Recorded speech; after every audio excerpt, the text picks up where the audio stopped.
আমি আপনাদের আজকে একটা কুলের চাটনি করে দেখাচ্ছি। আপনারা দেখুন কেমন হয়। প্রথমে আমি কড়াটা বসিয়ে দিলাম,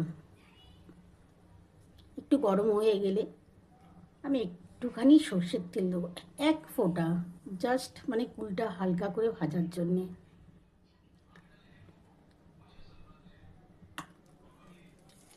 দেখুন তেলটা একটু গরম হয়ে গেলে তারপর আমি কুলটা ছাড়বো, কিন্তু তার আগে আমাকে একটুখানি পাঁচফোড়ন, একটা শুকনো লঙ্কা দিয়ে দিতে হবে।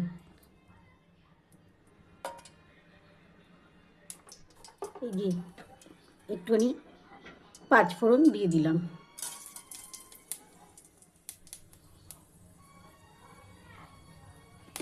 এরপর আমি এই কুলটা এই কড়ার মধ্যে ছেড়ে দেবো।